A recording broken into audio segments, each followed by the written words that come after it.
Si un seul pays devait contrôler l'économie mondiale, ce ne serait peut-être pas celui que tu imagines.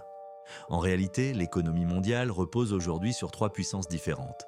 Les États-Unis, la Chine et de plus en plus l'Arabie saoudite. 1. Les États-Unis, le pouvoir de l'argent. Depuis la fin de la Seconde Guerre mondiale, les États-Unis dominent l'économie mondiale grâce au dollar.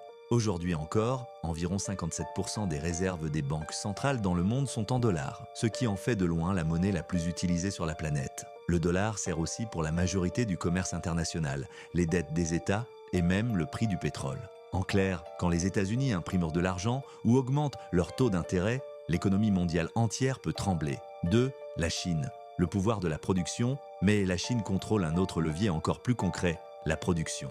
Elle est aujourd'hui la première puissance industrielle du monde avec près de 29% de la production manufacturière mondiale, loin devant les États-Unis. Smartphones, batteries, panneaux solaires, voitures électriques, une grande partie de ce que le monde utilise est fabriqué en Chine. Ce qui signifie qu'une crise industrielle ou commerciale en Chine peut paralyser les chaînes d'approvisionnement mondiales. 3. L'Arabie saoudite, le pouvoir du capital, et un troisième acteur devient de plus en plus important, l'Arabie saoudite. Son fonds souverain, le PIF, possède plus de 1100 milliards de dollars d'actifs, ce qui en fait l'un des plus puissants investisseurs publics au monde. Le royaume investit massivement dans la technologie, le sport, l'énergie et les infrastructures partout sur la planète.